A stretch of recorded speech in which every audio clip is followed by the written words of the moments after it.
नमस्कार दोस्तों, study ocean unfiltered में आप सभी का स्वागत है। मेरा नाम है प्रदीप। तो मॉडर्न इंडिया हिस्ट्री की सीरीज़ में लेसन 4 तक हम लोग कंप्लीट कर चुके हैं और लेसन 5 पर अब हम लोग आ चुके हैं। तो लेसन 4 में हमने देखा था कि कैसे ब्रिटिश ईस्ट इंडिया कंपनी और French east India company Bharat में आती हैं और भारत में अपनी फैक्ट्रीज इस्टेब्लिश करती हैं, कई शहर बनाती हैं, बसना स्टार्ट कर देती हैं। तो शुरुआती कुछ 150 सालों में उनका क्या परिस्थिति रही थी, कैसे वो क्या कर रहे थे, कैसे वो फैक्ट्रीज बना रहे थे, नए नए फरमान लेने की कोशिश में वो लोग कैसे लगे हुए थे, कैसे एक दूसरे को मतलब कि कॉम्पीट कर रहे थे एक दूसरे से। तो ये सब हम लोगों ने शुरुआती खुद 150 साल का टाइम पीरियड में देखा था।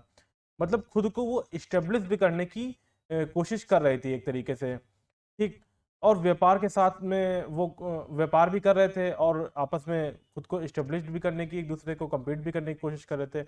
लेकिन मुख्य कारण जो उनका यहाँ भारत आने का था, वो यहाँ पर केवल व्यापार करने के पर्पज से आए थे। उनका यहाँ पर पूरा ध्यान व्यापार करना ही था और व्यापार करने के साथ साथ वो पैसा भी कमा रहे थे।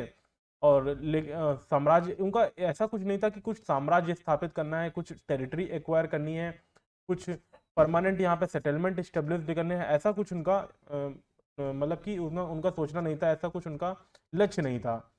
लेकिन कैनेटिक वॉर्स ने ये सब कुछ बदल दिया। इन ईस्ट इंडिया कंपनी की सोच को एक तरीके से परिवर्तित कर दिया, बदलाव में ला दिया। इनको ये यकीन दिला दिया कि हम यहाँ पर कॉलोनीज बसा सकते हैं। तो इस कारण से ही हम कर्नेटिक वॉर को पढ़ते हैं और एग्जाम पॉइंट ऑफ व्यू से भी कर्नेटिक वॉर बहुत इंपॉर्टेंट है, क्योंकि कर्नेटिक वॉर से कई बहुत अच्छे प्रश्न बनते हैं और बहुत अच्छे प्रश्न पूछे भी जाते हैं जो काफ़ी कंफ्यूजिंग होते हैं, जिनके अंदर काफ़ी कंफ्यूजन क्रिएट किया जा सकता है। तो इसलिए यहाँ पर क्रोनोलॉजी, घटनाक्रम एक तरीके से बहुत ज़्यादा इंपॉर्टेंट हो जाता है इस पूरी काइनेटिक वॉर की सीरीज में। तो ये काफ़ी इंपॉर्टेंट है। अगर आप काइनेटिक वॉर में एक क्रोनोलॉजी से नहीं याद रखेंगे कि पहले कौन सी लड़ाई हुई, उसके बाद कौन सी लड़ाई हुई, कौन किसके साथ में था, किसने कब संधि करी, तो अगर ये थोड़ा क्रोनोलॉजी में ठीक ढंग से एक बार माइंड में बैठा लेंगे आप, तो थोड़ा याद रखने में चीज़ें बहुत आसानी रहेंगे, बहुत अच्छे से आप लोग याद रख पाएंगे। तो घटनाक्रम याद रखो, ईयर्स याद रखो, first second third Carnatic Wars का, कर्नेटिक वॉर के अंदर कुछ वॉर हुई हैं उनके बारे में पता होना चाहिए कि जैसे बैटल ऑफ आडियार हुई तो वो फर्स्ट कर्नेटिक वॉर में हुई, तो फर्स्ट सेकंड कर्नेटिक वॉर में हुई, थर्ड कर्नेटिक वॉर में हुई, तो ये पता होना चाहिए। ऐसे ऑप्शन दे दे के पूछ सकते हैं। और ईयर भी आता होना पता होना चाहिए, कब हुई, कौन से ईयर में हुई। तो आपको ये सब पता होना चाहिए। तो इस टाइप के कुछ इंपॉर्टेंट नोट्स आप अगर बना लेंगे तो काफ़ी आसानी होंगे। कुछ शॉर्ट नोट्स टाइप के आपको बनाने चाहिए इसमें। तो पहले तो आपको दक्षिण भारत का इसमें कुछ थोड़ा बहुत इतिहास पता होना चाहिए, मतलब मतलब कुछ थोड़ा बहुत मैप के बारे में पता होना चाहिए। अब कर्नेटिक वॉर से मतलब ये नहीं है कि जो आज का कर्नाटक वाला एरिया है वहां पे ये सब वॉर लड़ाई हुई थी, जी नहीं, वहां से इससे कोई मतलब नहीं है। तो कर्नेटिक कौन सा इलाका है, देखिए ये जो कर्नेटिक लिखा हुआ है यहाँ पे आप ये वाइट वाले मैप में देख रहे हैं, यही कर्नेटिक वाला एरिया है। तो आर्कॉट, ये जो आर्कॉट लिखा हुआ है पूरा, यही कर्नेटिक वाला एरिया है। तो कैनेटिक इसका नाम अंग्रेजों ने दे दिया था, तो इस वजह से इसको कैनेटिक भी कहा जाता है। तो कैनेटिक और आर्कॉट दोनों एक ही नाम है। दरअसल कैनेटिक के अंदर ही एक जो कैनेटिक का जो अंदर ही एक जगह का नाम था आर्कॉट, और आर्कॉट इसकी कैपिटल भी थी।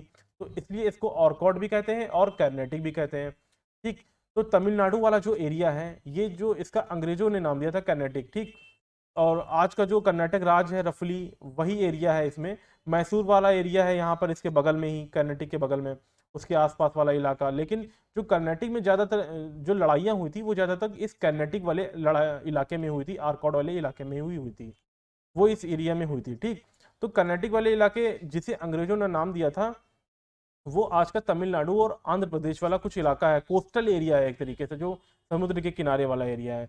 यहाँ पर ही ज़्यादा लड़ाइयाँ लड़ी गई थी, हुई थी, ठीक। तो लेसन वन में मैंने आपको बताया थी कैसे मुगल एम्पायर डिफ्रेगमेंटेड हो रहा था, पावर उसका डिफ्रेगमेंटेशन हो रहा था after the death of Aurangzeb 1707, ठीक।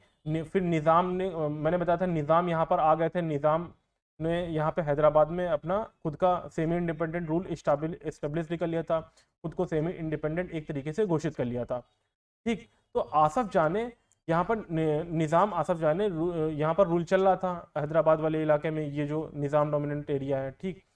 तो तो निज़ाम के अंडर ही कुछ छोटे मोटे किंगडम्स थे और आर्कोट भी उनमें से एक था।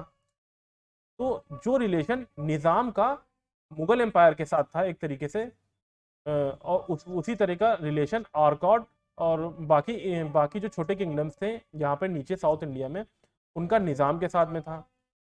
ठीक। तो कहने को तो ये कहते थे कि हम निज़ाम के अंदर हैं, मतलब निज़ाम के ही अधीन है, जब जरूरत पड़ती थी तब ये लोग पैसे भी भिजवाते थे, मदद भी करते थे, लेकिन एक तरीके से सेमी इंडिपेंडेंट थे, तो अर्ध स्वायत्त एक तरीके से थे। तो आर्कॉट का खुद का अपना इनका एक नवाब हुआ करता था, जिसका आर्कॉट का कैपिटल एक तरीके से वेल्लोर के पास एक सिटी है। आज उसी के पास इनका कैपिटल हुआ करता था। तो कैनेटिक वाला एरिया है, तो आर्कॉट वेल्लोर के पास जो एक जगह है आर्कॉट नाम की, वही इनका कैपिटल हुआ करता था, इसीलिए इसका नाम आर्कॉट भी कहते हैं और कैनेटिक भी कहते हैं। तो यहाँ पर आप देखेंगे इसको कैनेटिक भी कहा जा रहा है, यहाँ पर देखेंगे तो आर्कॉट भी कहा जा रहा है।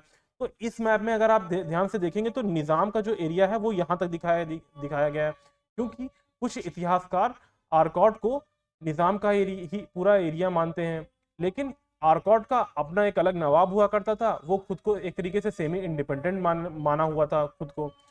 ठीक। तो एक तरीके से इनकी कैपिटल थी आर्कॉट की, जो वेल्लोर के पास में जगह थी। बेसिकली ये जो कोस्टल एरिया था दैट इज कॉल्ड आर्कॉट।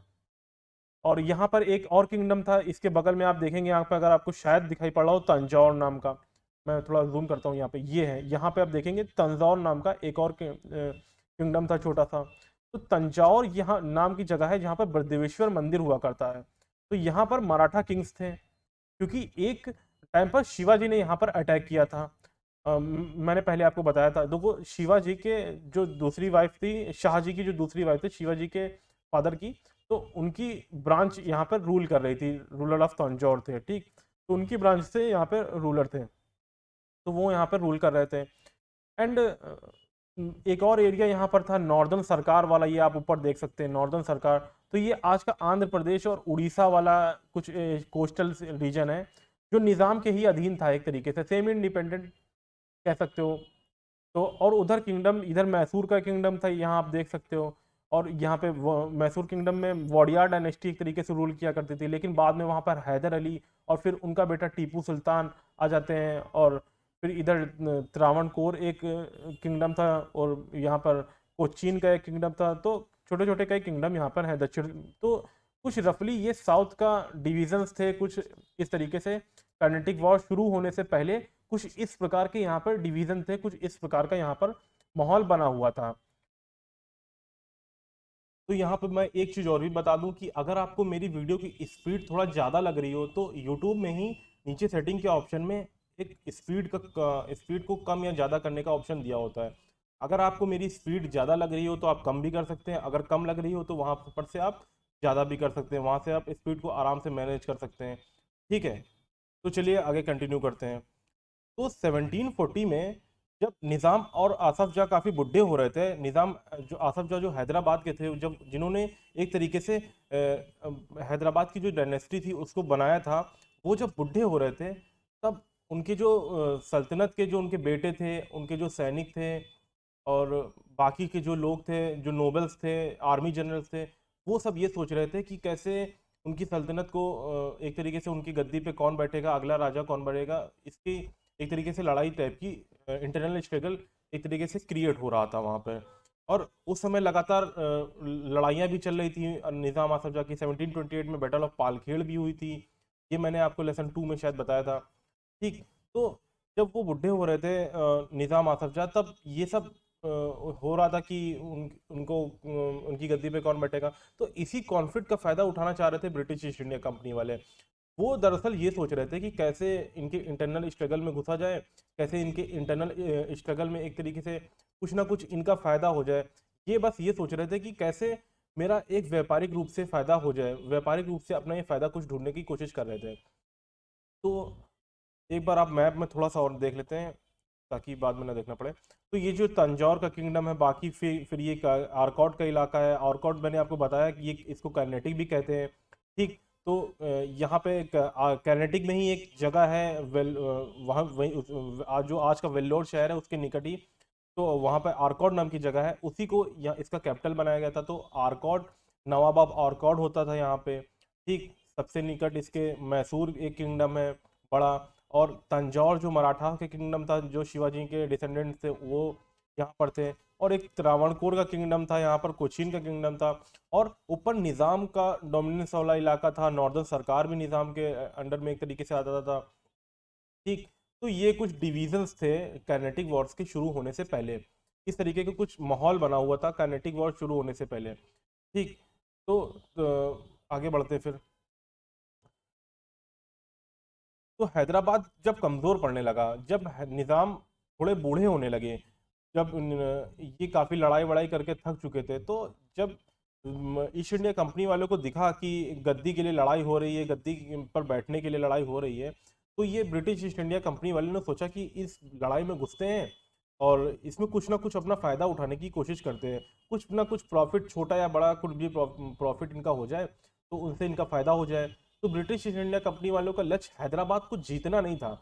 उनका ये लक्ष्य नहीं था कि हैदराबाद पर अटैक करके या उनके कॉन्फ्लिक्ट का फ़ायदा उठा के हम इसको जीत लेते हैं।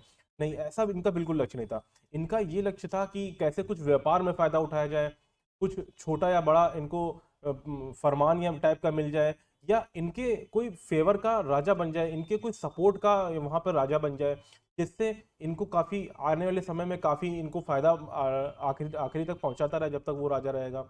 ठीक, तो ये सोच लेकर इसमें घुसने की ये कोशिश कर रहे थे। ठीक, दूसरी ओर तंजौर में भी कुछ प्रॉब्लम्स चल रही थी, क्योंकि गद्दी को लेकर एक तरीके से मराठास जो महाराष्ट्र में जो मेन कॉन्फिडेंसी थी, वो ये सोचते थे कि तंजौर में जो है ये भी मराठास हैं, तो हमारा पूरा हक बैठ बनता है इनके इनके ऊपर। और जो तंजौर में जो मराठास थे, जो यहाँ पर नीचे तंजौर में मराठास थे, ये कह रहे थे कि ये हमारे इंटरनल पॉलिटिक्स में क्यों कॉन्फ्लिक्ट कर रहे हैं, मतलब क्यों एक तरीके से आ रहे हैं, क्यों इंटरफेयर कर रहे हैं। लेकिन जो मेन कॉन्फिडेंसी थी वो उनका लगातार कॉन्फ्लिक्ट इसके अंदर जारी था, वो लगातार इसमें इंटरफेयर कर रहे थे। तो ये एक तरीके से इनमें प्रॉब्लम था थोड़ा इनके बीच में।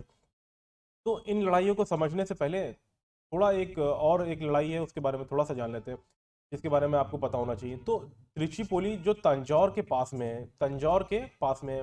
तंजौर का मैंने मैप में अभी दिखाया था थोड़ी देर पहले, ऑरकॉट के बिल्कुल पास में था। त्रिचिपोली तंजौर के एकदम पास में था, और यहाँ पर मराठास को पर कब्जा था, मराठास का एक तरह से राज था।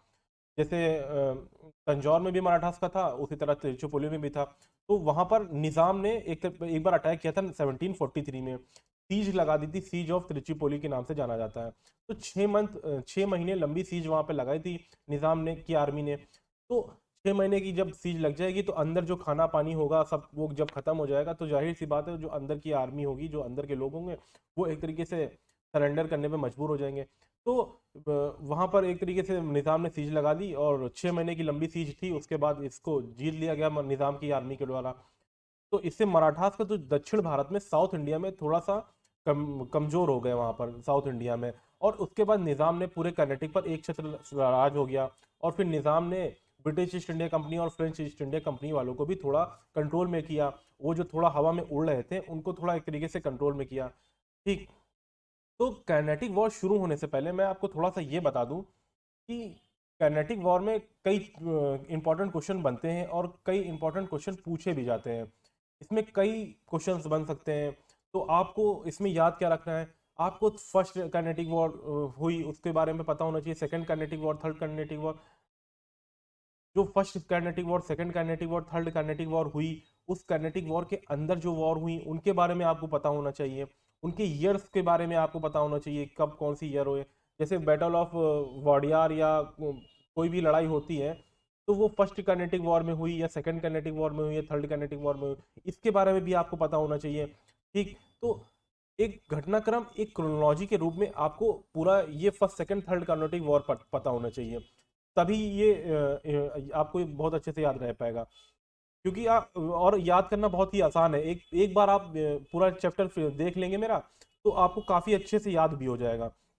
और एक शॉर्ट नोट टाइप के बना लीजिएगा, तो बार बार आपको नोट्स भी नहीं बनाने पड़ेंगे। इसमें एक शॉर्ट नोट ही बना लीजिए, वही इंपॉर्टेंट है। इसमें ज़्यादा लिखने का या बहुत ज़्यादा बड़े नोट्स नहीं बनाने चाहिए आपको, मुझे ऐसा लगता है। लेकिन शॉर्ट नोट जरूर बनाने चाहिए कि कौन किससे लड़ाई, फर्स्ट कैनेटिक वॉर में किसने किसके साथ किसका सपोर्ट किया था, कौन किसके साथ था। वो याद रखना है आपको, कौन किसके साथ लड़ाई लड़ रहा था, तो थोड़ा बहुत ये, फिर कौन सी ट्रीटी हुई थी लड़ाई के बाद, बस इससे ज़्यादा कुछ नहीं याद रखना, 4-5 पॉइंट है बस, वही याद रखना, क्या कारण था लड़ाई का, क्या ट्रीटी हुई थी, बस इतना ही कुछ याद रखना होता है, इससे ज़्यादा कुछ नहीं याद रखना है। ठीक, तो शुरू करते हैं फिर।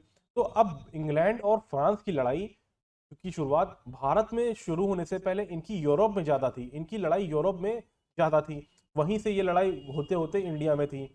तो यूरोप में एक ऑस्ट्रिया नाम की कंट्री है, ऑस्ट्रिया, ऑस्ट्रेलिया जो कंट्री है वो अलग है, लेकिन यूरोप में जो ऑस्ट्रिया है वो एक अलग कंट्री है।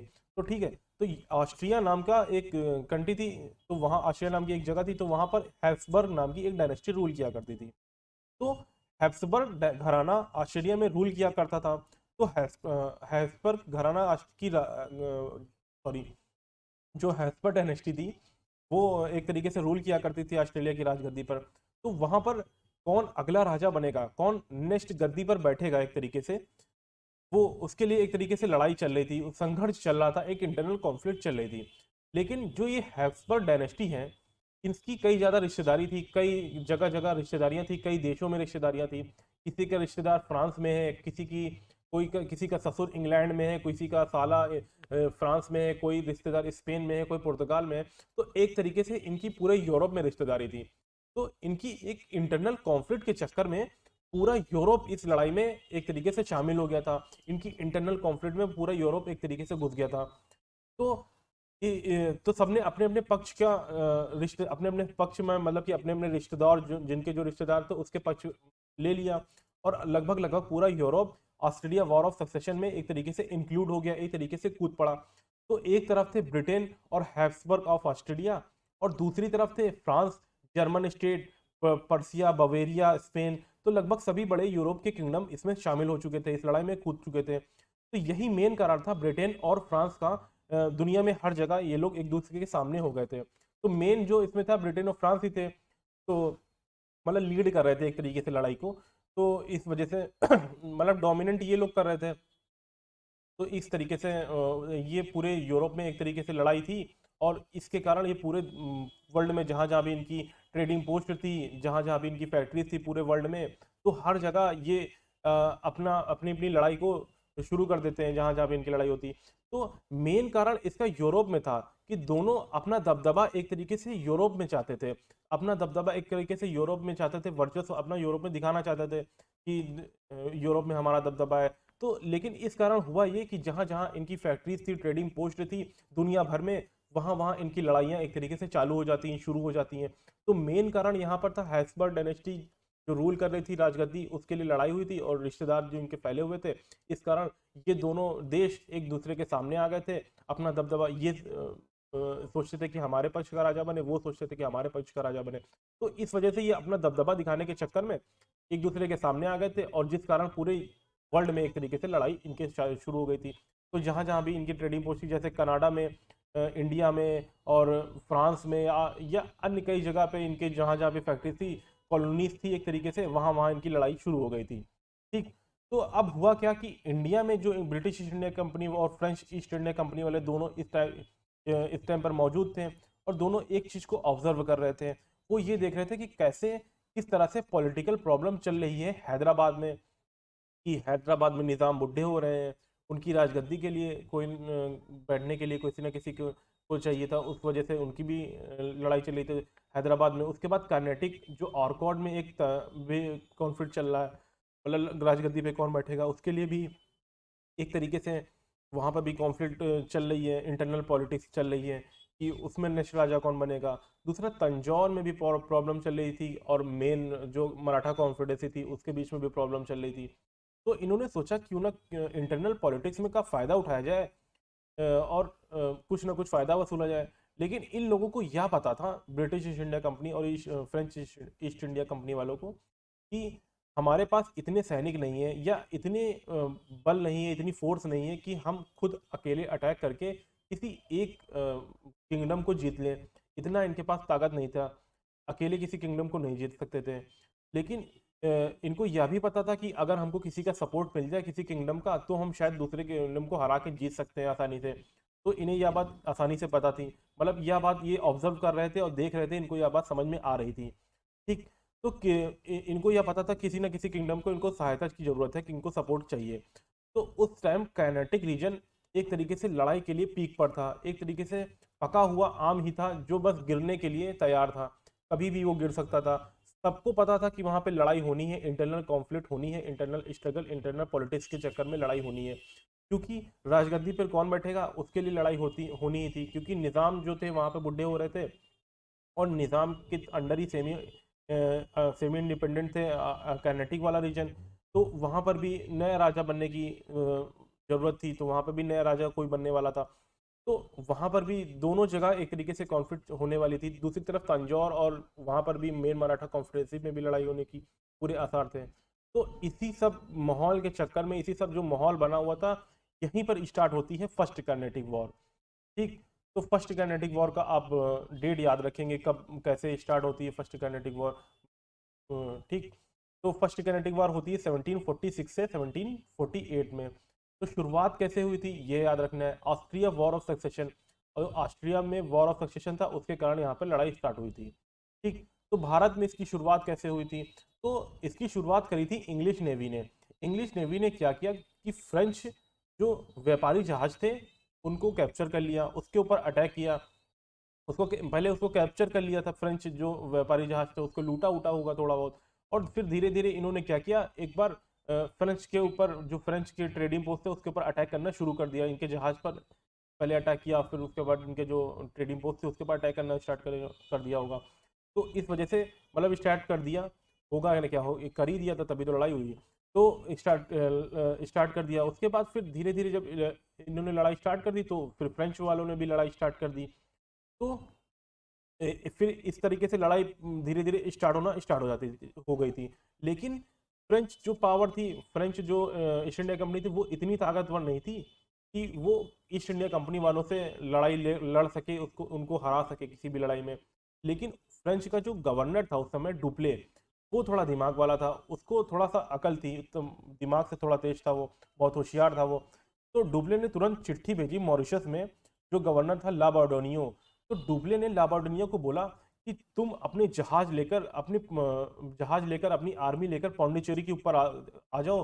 पौंडीचेरी के ऊपर बहुत बड़ा खतरा है, हमारे पास भारत में जो भी दो पिछले 100 सालों में जो भी हमने बनाया हुआ है सब कुछ चला जाएगा अगर तुम नहीं आए तो लाबार्डोनियो ने तुरंत चिट्ठी जैसे ही देखी, वो तुरंत वहां से निकल पड़ा, और फ्रेंच ईस्ट इंडिया कंपनी में इंडिया में जो थी उसकी मदद के लिए तुरंत निकल पड़ा वहां पे। तो अगर ये ना आता तो एक तरीके से ये सोचिए कि फ्रेंच ईस्ट इंडिया कंपनी पूरी तरीके से समाप्त हो जाती, इंडिया से तो पूरी तरीके से वाइप आउट हो जाती। लेकिन लाबार्डिनियो के आ जाने से एक तरीके से ये फ्रेंच ईस्ट इंडिया कंपनी वाले एक तरीके से वाइप आउट होने से इंडिया से बच गए। वरना अगर लाबार्डिनियो ना आता तो ये पूरी तरीके से खत्म हो जाते उसी टाइम पर। तो एक तरीके से फ्रेंच ईस्ट इंडिया कंपनी वालों ने अपनी सांख बचा ली वहां पे, ये कह सकते हैं। दूसरी ओर ब्रिटिश ईस्ट इंडिया कंपनी वालों ने ये देखा कि लाबार्डोनियो आ गए हैं, यहाँ पे इतने जहाज आ गए हैं, तो फ्रेंच पावर थोड़ा ज़्यादा हो गया है, तो हम इनको अब नहीं हरा सकते।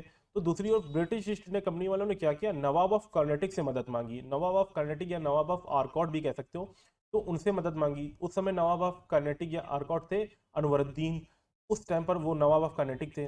तो ये देखा कि, तो दूसरी तरफ फ्रेंच ईस्ट इंडिया कंपनी ने किससे मदद मांगी, चंदा साहब से। तो नवाब ऑफ कर्नाटक से मदद मांगी ब्रिटिश ईस्ट इंडिया कंपनी वालों ने, और फ्रेंच ईस्ट इंडिया कंपनी वालों ने मदद मांगी चंदा साहिब से। तो ये चंदा साहब कौन है, ये चंदा साहब नवाब ऑफ जो कर्नाटक अनवरुद्दीन है, इनके ब्रदर इन लॉ हैं। ठीक। तो अनवरुद्दीन जो मेन कर्नाटक के नवाब हैं, उनके ब्रदर इन लॉ है चंदा साहब, और ये भी गद्दी के एक तरीके से दावेदार हैं। ये भी दावेदारी कर रहे थे कि मैं भी गद्दी पे बैठना चाहता हूँ। और चंदा साहब की एक खास बात और थी कि 8 साल ये मराठास की कैप्टिविटी में रहे थे, मराठास के कब्जे में रहे थे। 1741 में एक त्रिचुपोली में एक लड़ाई हुई थी, मराठास ने ऑर्कॉट के ऊपर मतलब अटैक कर दिया था मराठास में ऑर्कॉट के ऊपर। तो चंदा साहब लीड कर रहे थे आर्मी को। तो चंदा साहब को इन्होंने मराठास ने हरा दिया था, और चंदा साहब को अपने कब्जे में ले लिया था, और 8 साल तक इन्होंने एक तरीके से कब्जे में रखा था। वहां से एक तरीके से ये भाग कर आए थे या मराठास ने छोड़ा था, दोनों बातें हैं। को, कोई कई बार कहा जाता है कि वो उनको छोड़ा गया था, कुछ लोग कहते हैं कि वो भाग कर आए थे, तो दोनों बातें हैं इसमें। लेकिन वो वहां से आए थे और फिर वो यहाँ पर आके फ्रेंच ईस्ट इंडिया कंपनी वालों की मदद करने की कोशिश करी थी इन्होंने। ठीक, तो फ्रेंच ईस्ट इंडिया कंपनी वालों की तरफ से चंदा साहब और नवाब ऑफ कर्नाटक थे अनवरुद्दीन ईस्ट इंडिया कंपनी वालों की तरफ। तो एक इंटरनल कॉन्फ्लिक्ट में ये लोग घुस चुके थे, फ्रेंच ईस्ट इंडिया कंपनी वाले और ब्रिटिश ईस्ट इंडिया कंपनी वाले। तो देखो 1746 में एक लड़ाई हुई है, battle of Adyar, battle of Saint Thomas भी कहा जाता है। तो ये battle of Adyar, battle of Saint Thomas 1746 में हुई। ठीक, तो फ्रेंच ईस्ट इंडिया कंपनी वाले थे एक तरफ, दूसरी तरफ कौन थे, नवाब ऑफ आरकॉट या अनवरुद्दीन। अब नवाब ऑफ आरकॉट और अनवरुद्दीन या नवाब ऑफ आरकॉट अनवरुद्दीन, ये फ्रेंच ईस्ट इंडिया कंपनी वाले से क्यों लड़ाई कर रहे हैं, क्योंकि ये सपोर्ट कर रहे हैं Anwaruddin British east India company वालों का, इसलिए इनकी लड़ाई फ्रेंच ईस्ट इंडिया कंपनी वालों से होती है। और ये लड़ाई कहाँ होती है, ये लड़ाई होती है फर्स्ट कर्नाटिक वॉर में। ठीक, अब ये फर्स्ट कर्नाटिक वॉर चली थी और फर्स्ट कर्नाटिक वॉर के अंदर की ये लड़ाई है। ठीक, तो बैटल ऑफ आडियार होती है, तो भारत में इस लड़ाई को बैटल ऑफ आडियार कहा जाता है। ठीक, तो यहाँ पर एक तरफ से फ्रेंच और दूसरी तरफ से अनवरुद्दीन, क्योंकि उस टाइम पर Anwaruddin British east India company वालों को हेल्प कर रहे थे, इस वजह से लड़ाई हुई थी। तो ब्रिटिश ईस्ट इंडिया कंपनी का सिटी था मद्रास, मद्रास में ही इन्होंने फोर्ट सेंट जॉर्ज बनाया था। और एक तरफ नवाब की आर्मी थी और दूसरी तरफ से फ्रांस की आर्मी। तो फ्रांस की आर्मी जो बहुत छोटी थी, उसने एक तरह से बैटल ऑफ आडियार में हरा दिया था, फ्रांस की आर्मी ने हरा दिया था अनवरुद्दीन की आर्मी को, यानी कि आरकॉट की आर्मी को, जो कि बहुत बड़ी आर्मी थी आरकॉट की। मतलब फ्रेंच की आर्मी की तुलना में तो काफ़ी बड़ी थी आर्मी। तो आर्मी को हरा दिया था और मद्रास में ब्रिटिश ईस्ट इंडिया कंपनी को एक हाथ मतलब ब्रिटिश ईस्ट इंडिया कंपनी के हाथ से पूरी तरीके से छीन लिया गया था।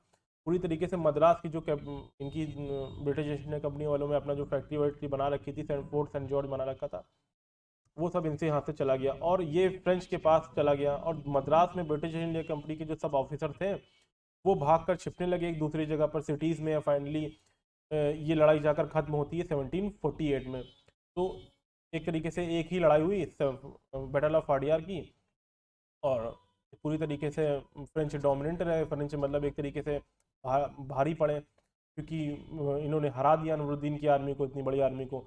तो 1748 में यूरोप में, क्योंकि वहाँ पर उनका वॉर ऑफ सक्सेशन चल रहा था, वो एक तरीके से जो उत्तराधिकार का युद्ध चल रहा था, उत्तराधिकार की लड़ाई चल रही थी वहाँ पर, जो सक्सेशन चल रहा था एक तरीके से गद्दी पर बैठने के लिए, वो वहाँ पर ख़त्म हो चुका था। उन्होंने संधि कर ली थी ट्रीटी ऑफ एक्स ला शापेल नाम की। तो ट्रीटी वहाँ पर हो गई थी, इस वजह से यहाँ पर भी इन्होंने लड़ाई ख़त्म कर दी एक तरीके से, क्योंकि उन्होंने डिसाइड किया एक तरीके से कि जो जिसका है, लड़ाई के पहले जो जिसका था ओरिजिनली, जो जिसकी टेरिटरी थी, उसको वापस कर दी जाए पहले जैसा था। तो फ्रेंच ने जो इनका कैप्चर किया था, सब उनको लौटा दिया। और जो इनका मतलब जो इन्होंने थोड़ी बहुत अगर कैप्चर की भी होगी ईस्ट इंडिया कंपनी वालों ने, तो वो उनको लौटा दिया होगा, क्योंकि शुरुआत में ब्रिटिश वाले भारी पड़ रहे थे जब ला बॉर्डोनियो नहीं आया था। तो सबने एक दूसरे की टेरिटरी वापस कर दी और जो जैसा था वो वैसा ही हो गया। तो नॉर्थ अमेरिका में भी, लेकिन नॉर्थ अमेरिका में क्या हुआ था कि ब्रिटिश ईस्ट इंडिया कंपनी वाले, वो उन्होंने इनकी कैपिटल थोड़ी, मतलब इनकी जो जगह थी वो थोड़ा बहुत कैप्चर कर ली थी, तो उनको वहाँ पर वापस करनी। तो ये पूरे वर्ल्ड में लड़ाई चल रही थी, जो जहाँ जिसका था उसको वहाँ पर इन्होंने वापस कर दिया था, पूरे वर्ल्ड में ऐसा ही हुआ था। ठीक, तो एक दूसरे की टेरिटरी एक तरह से लौटा दी थी इन्होंने।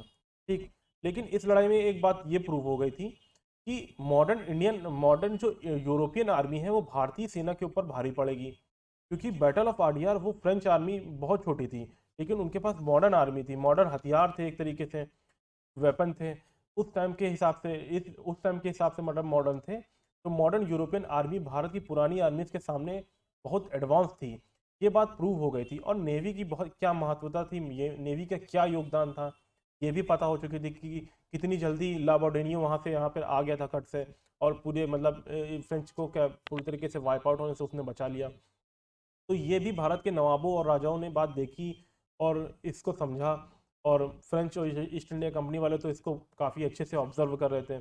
उनको तो समझ में आ ही गया था, क्योंकि उन्होंने लड़ाई भी लड़ी थी। तो इस लड़ाई को दोनों लोगों ने काफ़ी कुछ समझा था और काफ़ी कुछ जाना था। तो अब इसके बाद आते हैं सेकेंड कर्नेटिक वॉर पर। ठीक, तो सेकेंड कर्नेटिक वॉर होती है 1749 से 1754 के बीच में होती है। इस लड़ाई का मेन कारण क्या था, निज़ाम आसफ जाह की डेथ।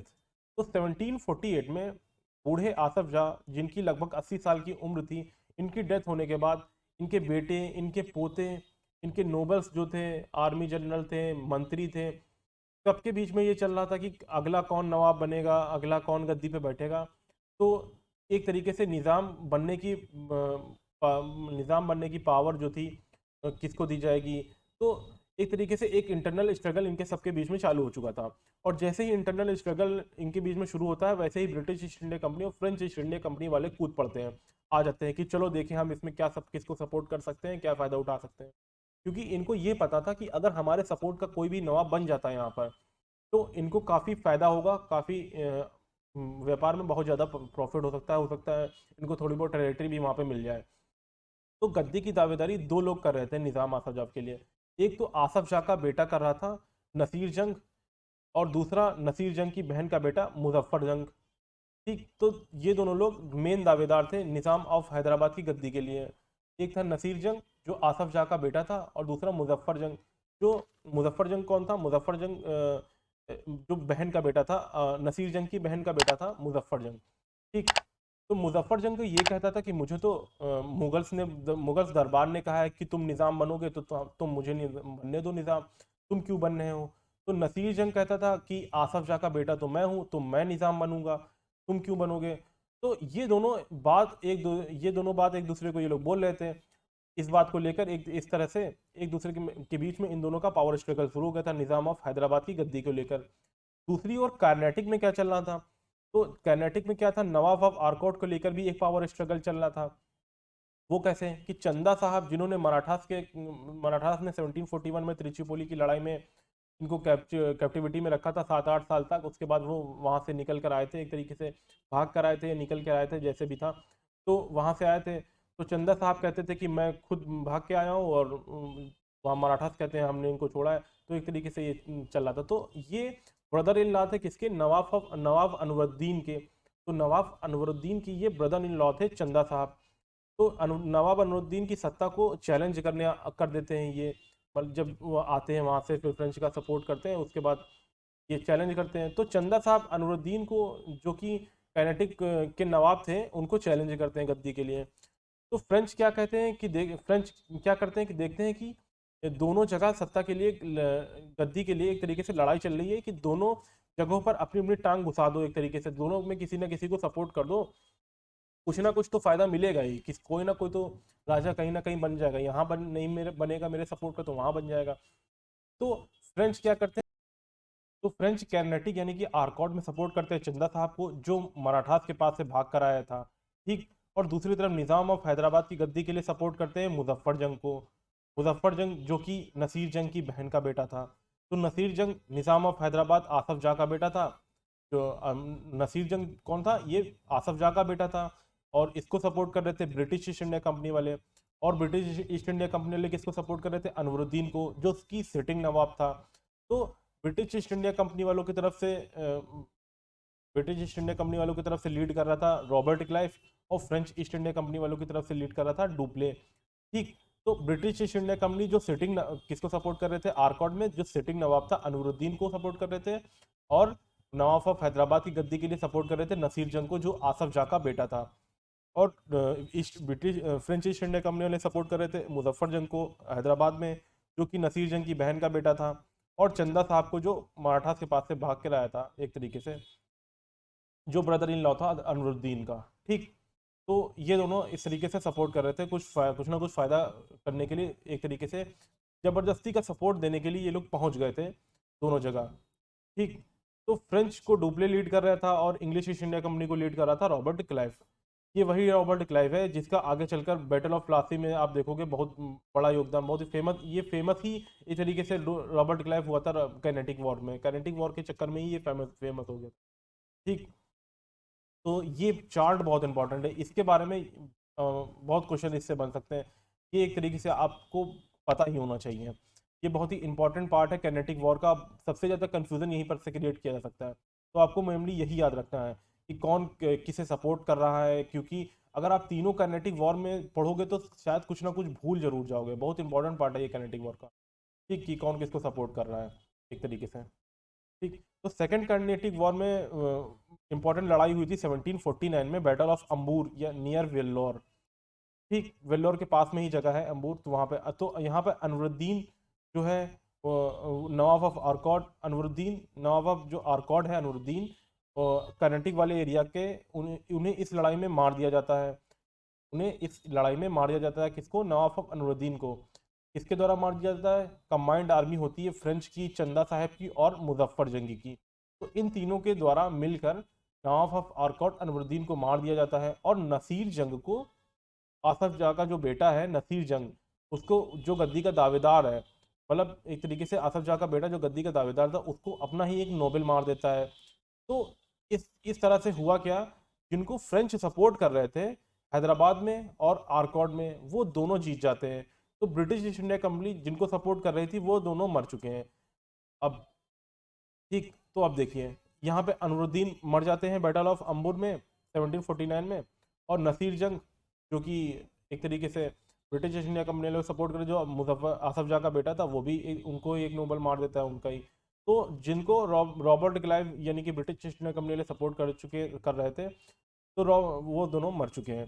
तो रॉबर्ट क्लाइव खुद को यहाँ पर अकेला पाता है। फ्रेंच पावर यहाँ पर अपने इस समय पर चरम सीमा पर है, अपनी 200 सालों के 200 साल में, पिछले 200 सालों में फ्रेंच अपनी मैक्सिमम पावर में है, पावर पर। डुप्ले, चंदा साहब और मुजफ्फर जंग मिलकर, तीनों मिलकर यहाँ पर बहुत अच्छे से काम कर रहे हैं और पूरा मतलब जीत रहे हैं। और अब फ्रेंच यहाँ पर एक तरीके से अपना पावर बहुत अच्छे से बैठा चुके हैं। फिर कर्नाटक में क्या होता है, अनवरुद्दीन यहाँ पे मर चुका है, यहाँ पर आप देख रहे हैं अनवरुद्दीन मर चुका है, लेकिन अनवरुद्दीन का जो बेटा है मोहम्मद अली, ठीक, इनका बेटा था मोहम्मद अली, वो आता है रॉबर्ट क्लाइव के पास।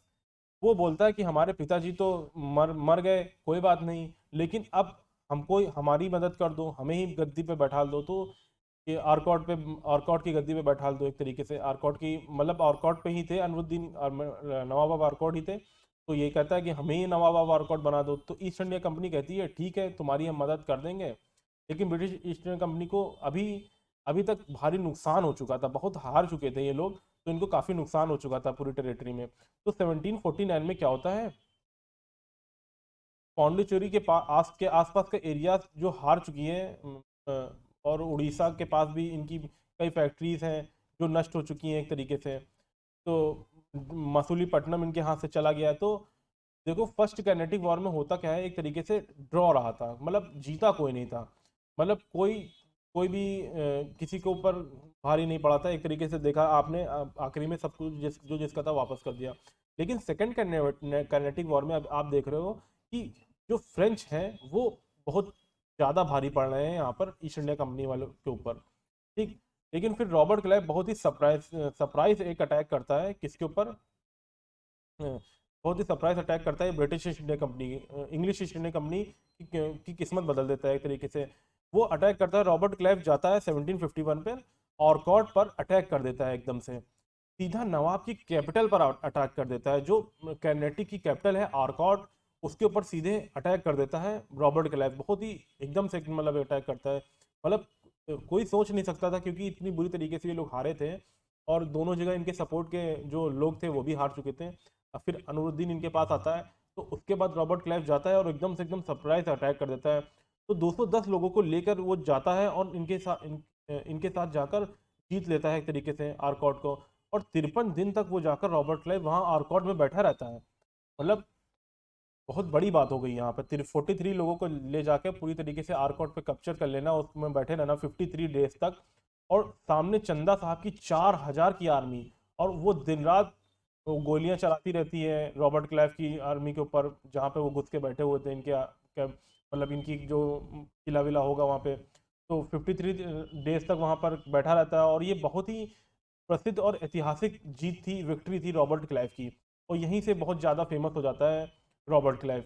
तो इन्हें बाद में आर्कॉट छोड़ना पड़ जाता है, जाना पड़ता है रॉबर्ट क्लाइव को, लेकिन फिर भी इन्होंने सिर्फ 210 लोगों की सेना के साथ कैपिटल पर कैप्चर कर लिया था, जाकर दुश्मन के कैपिटल पर कैप्चर कर लिया था।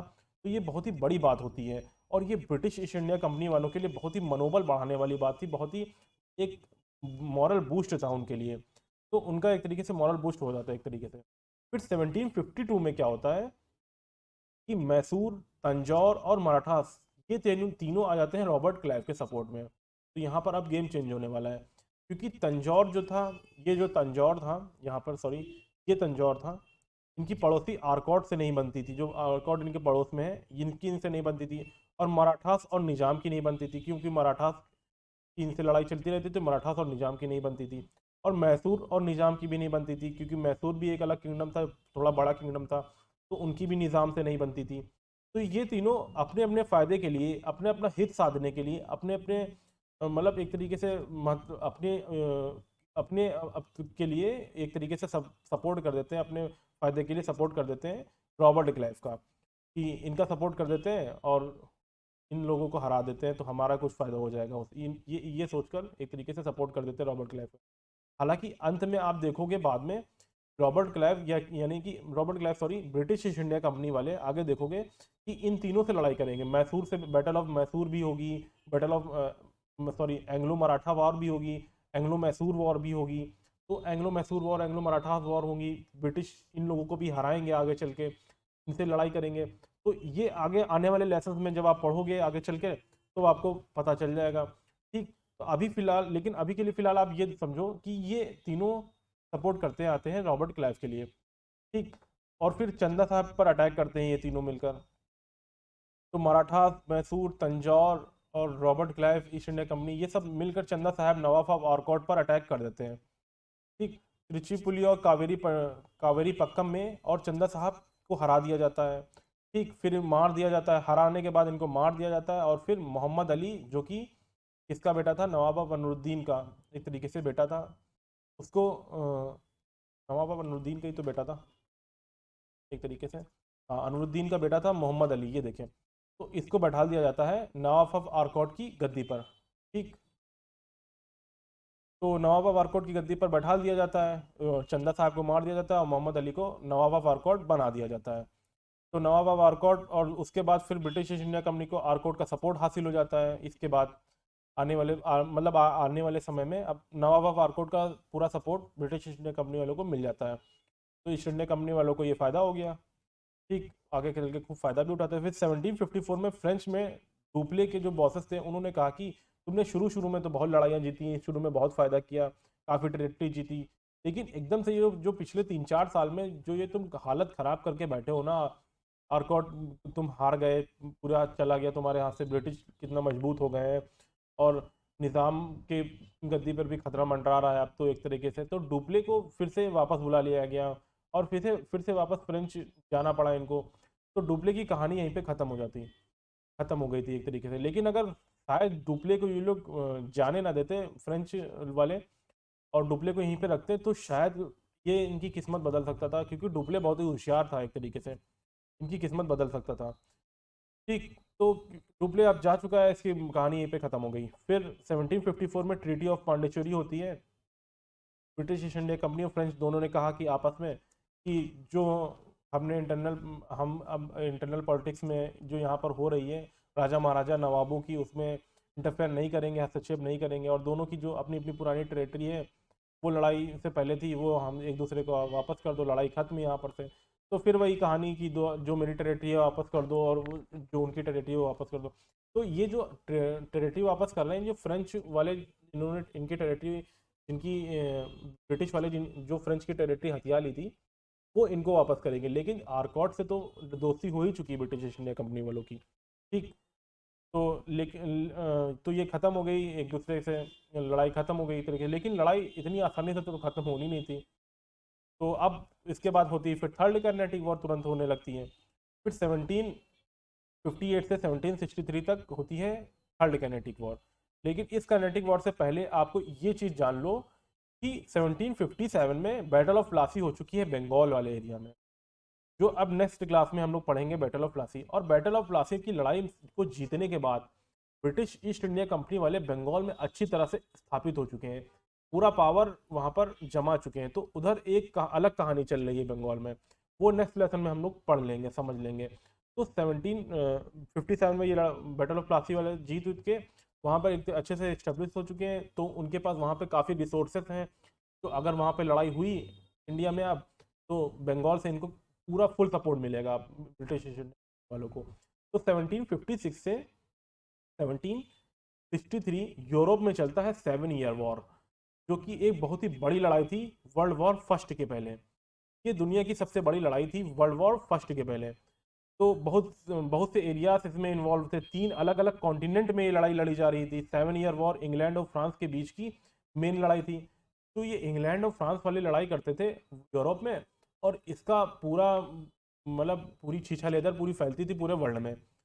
तो जिस कारण ये पूरी दुनिया में एक तरीके से सभी कॉलोनीज में लड़ रहे थे। तो यूरोप में लड़ाई 1756 में स्टार्ट हो जाती है, एक तरीके से शुरू हुई थी।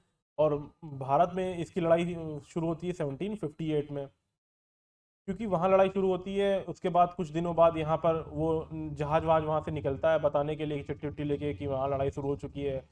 तो उसके बाद अब वहाँ पर भी लड़ाई शुरू कर दो। फिर ये एक दूसरे पर अटैक करते हैं।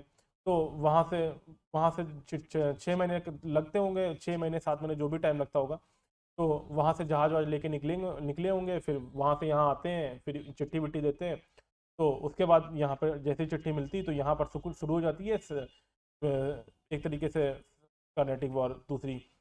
ठीक, भारत में सेकंड कर्नेटिक वॉर खत्म हुई थी और सब ट्रीटी वगैरह करके एक तरीके से टेरिटरी वगैरह लौटाकर आराम से बैठे ही थे कि फिर अचानक से चिट्ठी आती है यूरोप से। और फिर यहाँ पर ब्रिटिश और फ्रेंच एक दूसरे पर लड़ाई करना शुरू कर देते हैं। जैसे ही चिट्ठी आती है एक दूसरे के यहाँ पर सब हिसाब किताब चल ही रहा था कि फिर से एक तरीके से शुरू हो जाती है लड़ाई। तो इस तरह से शुरू होती है थर्ड कैनेटिक वॉर भारत में। तो यूरोप की लड़ाई यहाँ पर शुरू हो जाती है थर्ड कैनेटिक वॉर के रूप में। तो भारत में लड़ाई इंग्लैंड और फ्रेंच की यूरोप में, इंग्लैंड और फ्रेंच की लड़ाई थी यूरोप में, और भारत में ये हो जाती है थर्ड कैनेटिक वॉर। ठीक, तो यूरोप में लड़ाई 1756 में शुरू होती है, लेकिन भारत में लड़ाई शुरू होती है 1758 में। तो फ्रेंच आर्मी ने इस बार काफ़ी मजा चखाया ब्रिटिश ईस्ट इंडिया कंपनी वालों को शुरू शुरू में। तो ब्रिटिश ईस्ट इंडिया कंपनी वालों के कई किलों पर कब्जा कर लिया, और ब्रिटिश ईस्ट इंडिया कंपनी वालों ने बदले में फ्रेंच के जहाज थे एक तरीके से उनको डुबाना शुरू कर दिया मसूलीपट्टनम के आसपास। और 1757 में बैटल ऑफ प्लासी के बाद ब्रिटिश ईस्ट इंडिया कंपनी वाले बंगाल में काफ़ी मजबूत स्थिति में थे, कई रिसोर्सेस इनके पास थे बंगाल में। तो ब्रिटिश ईस्ट इंडिया कंपनी वाले काफ़ी अच्छे से फ्रेंच को हराती है बंगाल वाले इलाके में।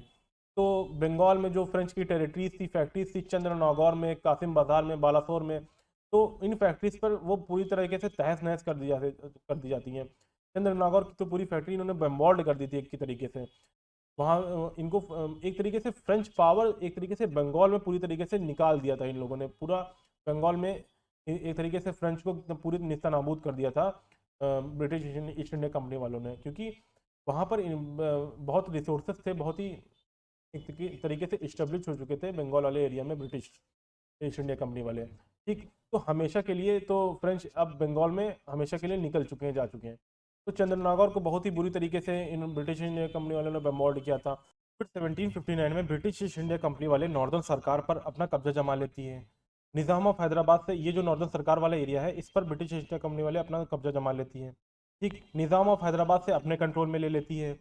मसूलीपट्टनम वाला जो एरिया था जहाँ पर ब्रिटिश ईस्ट इंडिया कंपनी की एक फैक्ट्री हुआ करती थी केवल, अब वो पूरा एरिया इनके कंट्रोल में एक तरीके से आ जाता है। तो काइनेटिक वॉर के साथ साथ में आप ये देख रहे हो कि ब्रिटिश ईस्ट इंडिया कंपनी वाले अब टेरिटरी भी कंट्रोल में करते जा रहे हैं धीरे धीरे। ठीक, अभी बंगाल में भी बैटल ऑफ प्लासी वगैरह जीत के वहाँ पे भी टेरिटरी कंट्रोल कर लिया है। नॉर्दर्न सरकार वाला पूरा एरिया इनके कंट्रोल में आ चुका है। ठीक है, बैटल ऑफ प्लासी का नेक्स्ट लेसन में हम लोग आपको पढ़ा देंगे तो वो पूरा क्लियर हो जाएगा। ठीक, तो नॉर्दर्न सरकार वाला एरिया भी इनके कंट्रोल में अब आ चुका है। ठीक, फिर 1760 में एक लड़ाई होती है battle of Wandiwash. Battle of Wandiwash होती है एंड तमिलनाडु में इसका तमिल नेम वांडी वसी है। ठीक है, तमिलनाडु में इसका तमिल नेम है वांडी वसी एंड ब्रिटिश इसे वांडी वॉश कहते हैं। तो वांडी वॉश इसलिए फेमस है क्योंकि यहाँ पर फ्रांस की बहुत बुरी हार होती है और ब्रिटिश ईस्ट इंडिया कंपनी ने बहुत अच्छी तरीके से जीत यहाँ पर हासिल करी थी बैटल ऑफ वांडी वॉश में। ठीक, और ब्रिटिश ऑफिसर था वहाँ पर आयरकूट। ठीक, तो आयरकूट जो ब्रिटिश ईस्ट इंडिया कंपनी को बहुत ही अच्छी तरीके से जीत दिलाता है। बहुत ही कम लोगों के साथ उन्होंने फ्रांस की आर्मी को हराया था आयरकूट ने। फिर 1761 में ब्रिटिश ईस्ट इंडिया कंपनी ने जो क्या किया था, पौंडीचेरी को कैप्चर कर लेती है। पहले हराया, फिर ईस्ट इंडिया कंपनी वालों ने 1761 में पौंडीचेरी को भी कैप्चर कर लिया। लेकिन फिर फाइनली इसकी लड़ाई खत्म होती है यूरोप में, क्योंकि मेन लड़ाई तो यूरोप में ही थी, तो लड़ाई भी वहीं पे खत्म होगी, तभी यहाँ पे खत्म होगी। फिर 1763 में होती है ट्रीटी ऑफ पेरिस। तो ट्रीटी ऑफ पेरिस होती है 1763 में यूरोप में। यूरोप में ट्रीटी ऑफ पेरिस होती है 1763 में। यूरोप में। उसके बाद इस ट्रीटी के बाद फिर वही हिसाब होता है कि जो जिसकी टेरिटरी है उसको वापस कर दो, और वही हिसाब किताब ये लोग हर बार वही हिसाब किताब करते हैं। लेकिन इस बार फ्रेंच बुरी तरह से हारे थे, इंडिया में भी हारे थे। लेकिन और तो ब्रिटिश ने कहा कि केवल अपनी फैक्ट्री जो है बस वही रखोगे आप, तो उसके अलावा अब आप कुछ और एक्सपेंशन नहीं कर सकते हो, सैन्य विस्तार अब इससे ज़्यादा नहीं करोगे। ठीक। तो इस बार अपर हैंड जो था वो ब्रिटिश ईस्ट इंडिया कंपनी वालों का था। ठीक। तो आप नहीं कर सकते हो, कोई सैन्य विस्तार आप नहीं कर सकते हो, आपको कोई इजाज़त नहीं है कि यहाँ पर अपनी आर्मीज लाने की, आर्मीज बढ़ाने की। तो फ्रेंच अब एक तरह से अपंग हो चुके हैं वॉर के नज़रिए से देखेंगे तो अब लड़ाई खुद के दम पर ये नहीं लड़ पाएंगे, क्योंकि अब यहाँ पर अपनी आर्मी ही नहीं बढ़ा सकते, न ला सकते हैं। तो उनके पास पहले था जैसे कि पौंडीचेरी और चंद्रनागौर की जो तहस नहस हुई फैक्ट्रीज हैं, बस वो रख लो। मतलब कि जो तहस नहस फैक्ट्री कर दी थी लड़ाई में, वो इनको दे दी गई कि केवल आप एक फैक्ट्री रखोगे, वहां से व्यापार वगैरह करो, बस इसके अलावा कुछ नहीं। आप कोई मजदूर वगैरह लाओ, जैसे भी करो। तो लेकिन आर्मी जो है अभी जो है बची हुई है वो थोड़ी बहुत रहेगी, बट और आर्मी नहीं आ सकती अब। तो अब उसके आगे आप कुछ नहीं कर सकते हो। तो एक तरीके से अब थर्ड कैनेटिक वॉर के बाद फ्रेंच पावर भारत में एक तरीके से खत्म हो चुका है, ये मान के चलिए। ठीक। तो हालांकि पौंडीचेरी पर उनका कंट्रोल रहा था British east India company, sorry French east India company वालों को भारत के आज़ाद होने के बाद भी। लेकिन उसके बाद फ्रेंच पावर का, लेकिन इसके बाद जो फ्रेंच पावर, इस लड़ाई के बाद फ्रेंच पावर कभी भी आगे चलकर इस तरह से ब्रिटिश ईस्ट इंडिया कंपनी वालों को चैलेंज नहीं दे पाया, दिक्कत नहीं दे पाया। हालांकि फ्रेंच ने कोशिश तो बहुत करी थी बाद में, जैसे कि इन्होंने टीपू सुल्तान की, आगे आप देखेंगे जो एंग्लो मैसूर वॉर होंगी, बाद में एंग्लो मराठास वॉर होंगी, टीपू सुल्तान की ये लोग मदद करने की कोशिश करते हैं 30 साल बाद, या 1780s में 1790s में जब लड़ाई होती है ब्रिटिश ईस्ट इंडिया कंपनी और टीपू सुल्तान के बीच। ठीक। तो उनको मदद करेंगे, battle of sorry Anglo Maratha war में भी ये लोग मदद करते हैं, फ्रेंच वाले करते हैं मदद मराठास की। तो टीपू को फ्रेंच को सपोर्ट, टीपू को फ्रेंच सपोर्ट करते हैं, जैसे हथियार वगैरह बेचते हैं इन लोगों को, आर्मीज को एक तरीके से, आर्मीज तो ये तो एक तरीके से ला नहीं सकते थे फ्रेंच, लेकिन फिर भी ये ब्रिटिश को ईस्ट इंडिया कंपनी को चैलेंज नहीं कर पाए, तो ये हरा नहीं पाए एक तरीके से। ब्रिटिश ईस्ट इंडिया कंपनी वाले ब्रिटिश ईस्ट इंडिया कंपनी को ये हरा नहीं पाए फ्रेंच ईस्ट इंडिया कंपनी वाले, क्योंकि ये अपनी आर्मी ही नहीं बढ़ा सकते थे। तो एक तरीके से ये अपने जो वेपन थे, हथियार थे, ये टीपू सुल्तान को बेचते थे अपनी, मतलब एक तरीके से आर्मी जो थी वो ला नहीं सकते। तो ये इनके आर्मी जनरल वगैरह आते थे यहाँ पर, उनको ट्रेनिंग वगैरह देते थे, मतलब जो मराठास की आर्मी होती है, या आप देखोगे जो टीपू सुल्तान की आर्मी, कई आर्मी जनरल आते थे, तो कोई छोटी मोटी आर्मी की टुकड़ी को लीड भी कर देते थे। लेकिन ये एक्सपेंशन नहीं कर सकते अब आर्मी का। तो अब थर्ड कैनेटिक वॉर खत्म हुई अब इस तरीके से। तो अब नॉर्दर्न सरकार जो ब्रिटिश के कंट्रोल में था, ठीक, ये नॉर्दर्न सरकार जो ब्रिटिश इंडिया के कंट्रोल में अब आ चुका है। ठीक। और वो केवल कंट्रोल में नहीं, अब ये एडमिनिस्ट्रेटिव कंट्रोल में आ चुका है। ये देखिए यहाँ पर बंगाल इनके कंट्रोल में है, और ये नॉर्दर्न सरकार वाला एरिया भी ब्रिटिश कंट्रोल में आ चुका है। मद्रास के आसपास का काफ़ी एरिया ब्रिटिश इंडिया कंपनी के कंट्रोल में आ चुका है। और महत्वपूर्ण लड़ाइयाँ जीत के ऑर्कॉट, नवाब ऑफ आर्कॉट इनकी जेब में एक तरीके से आ चुका है।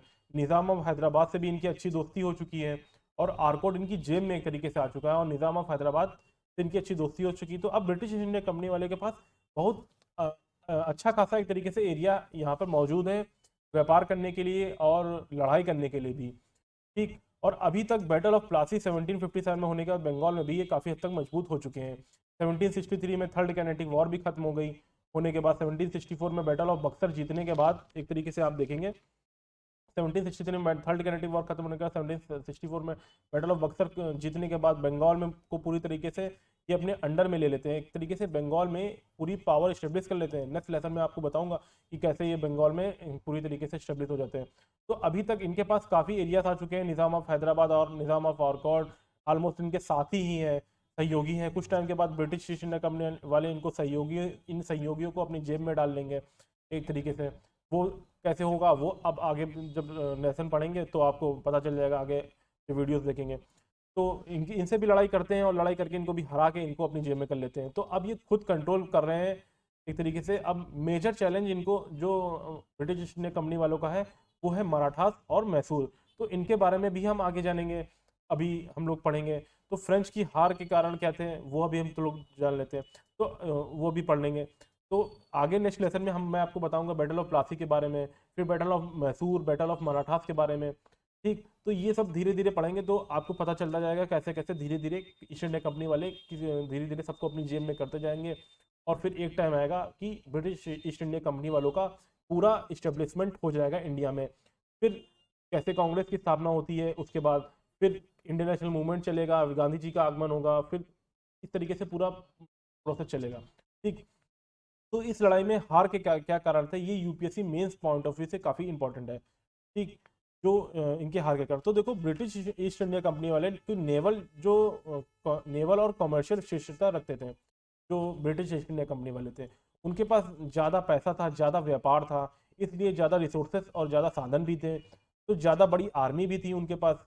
दूसरी ओर फ्रेंच गवर्नमेंट जो थी वो फ्रेंच कंपनी को एक तरीके से इतना सपोर्ट नहीं करती थी, क्योंकि जो ब्रिटिश ईस्ट इंडिया कंपनी वाली थी ये एक तरीके से क्योंकि फ्रेंच जो ईस्ट इंडिया कंपनी वाली थी ये एक सरकारी कंपनी थी, जो फ्रेंच ईस्ट इंडिया कंपनी थी, तो इस जो इनकी इसमें सरकार को इतना भरोसा नहीं था एक तरीके से।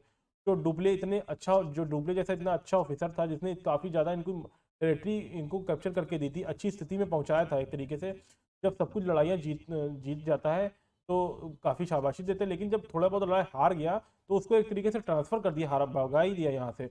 और सरकारी कंपनी होने के साथ साथ इनको सरकार जब कभी अन्य काम में व्यस्त होती थी एक तरीके से जब गवर्नमेंट, तो इनको इनकी कंपनी को एक तरीके से जो फ्रेंच की कंपनी है ईस्ट इंडिया कंपनी, उनको एक तरीके से ध्यान नहीं दे पाती थी, इनके ऑफिसर्स को एक तरीके से ध्यान नहीं दे पाती थी। और फ्रेंच का सपोर्ट तो मिल रहा था वहाँ पे लोकल से, इंडियन से, लेकिन केवल डेक्कन वाले एरिया में। दूसरी तरफ ब्रिटिश का क्या था कि बंगाल में बहुत ज़्यादा ज़बरदस्त सपोर्ट मिल रहा था, बंगाल में फुल मजबूत हो चुके थे, क्योंकि बंगाल में एक तरीके से जीत चुके थे, इसलिए वो थर्ड कैनेटिव वॉर में ब्रिटिश और फ्रेंच के ऊपर बहुत भारी पड़े थे। और ब्रिटिश के पास 3 पोर्ट्स, बड़े पोर्ट्स थे, मद्रास के, कलकत्ता के और बॉम्बे के। मद्रास का जो बड़ा पोर्ट था वो इनके हाथ से चला गया था, ब्रिटिश ईस्ट इंडिया कंपनी वालों के हाथ से, लेकिन कलकत्ता और बॉम्बे का जो बड़े पोर्ट थे वो इनके पास अभी भी मौजूद थे, तो इनकी जो आर्मी थी वो आ जा सकती थी। इनका व्यापार ऑन गोइंग था, इनका व्यापार चल रहा था, तो पैसे भी ये लोग कमा रहे थे ब्रिटिश ईस्ट इंडिया कंपनी वाले।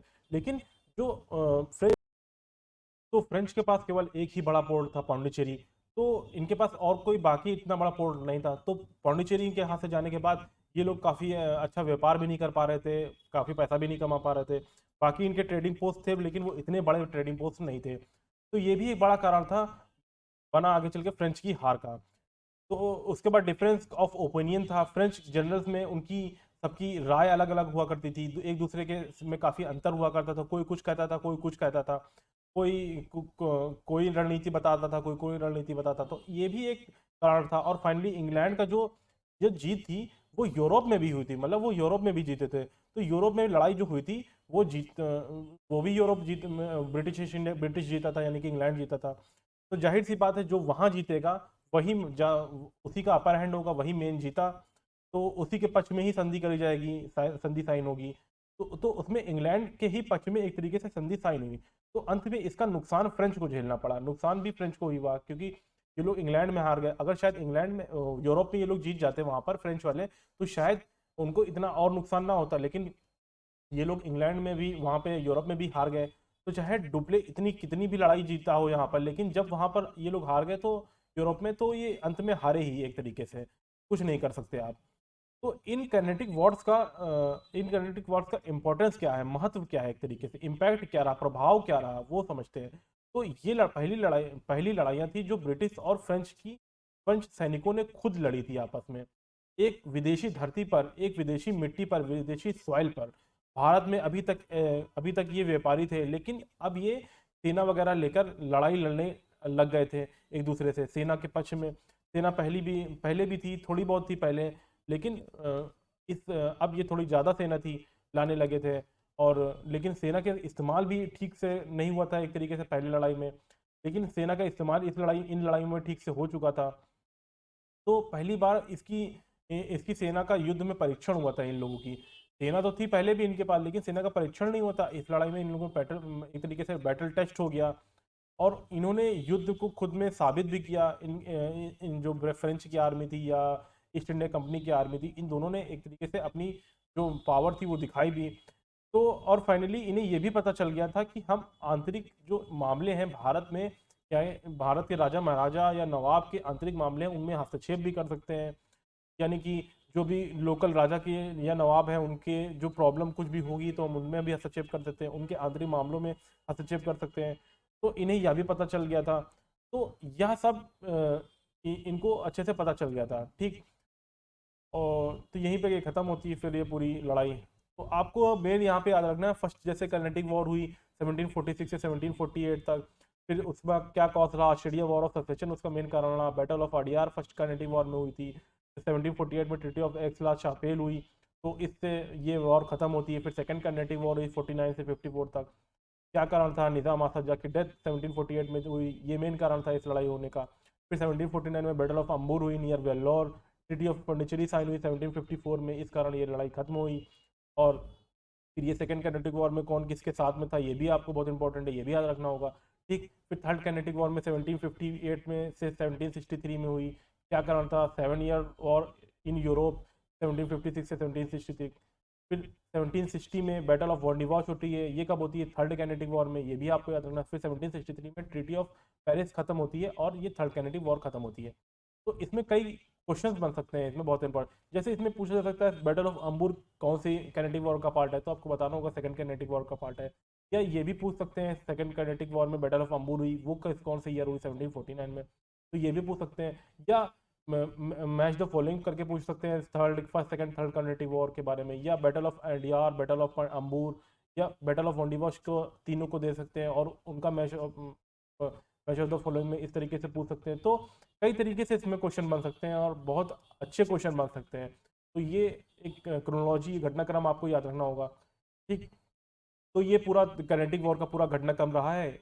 आपको वीडियो कैसा लगा कमेंट में जरूर बताइएगा, ठीक है। अगर आपको वीडियो की स्पीड थोड़ा ज़्यादा लग रही हो तो आप स्पीड मैनेज कर सकते हैं, यूट्यूब में ही ऑप्शन होता है, ठीक। और कम ज़्यादा कर सकते हैं, कम करनी हो तो कम भी कर सकते हैं, ज़्यादा भी करनी हो तो ज़्यादा भी कर सकते हैं, ठीक है। तो थैंक यू सो मच। आपको वीडियो कैसा लगा, आप वीडियो को लाइक ज़रूर करें और चैनल को सब्सक्राइब जरूर करें, क्योंकि आप सब्सक्राइब नहीं करेंगे तो वीडियो के नोटिफिकेशन आपको नहीं मिलेंगे, ठीक। तो आगे के जो वीडियो लेसन्स हैं, जो अब battle of Plassey, battle of Buxar के नेक्स्ट लेसन रहेगा, Anglo Mysore war, Anglo Marathas war के बारे में हम लोग जानेंगे। फिर आगे एंग्लो अफगान वॉर, सब कई वॉर्स के बारे में पढ़ेंगे। उसके बाद फिर गवर्नर जनरल जो इंडिया में आए, वायसरॉय, उनके बारे में भी जानेंगे। फिर कैसे इंडियन नेशनल मूवमेंट की स्थापना स्टार्ट कैसे हुई वो सब भी जानेंगे, ठीक है। तो चैनल को सब्सक्राइब जरूर करें, ठीक है। Thank you so much and जय हिंद।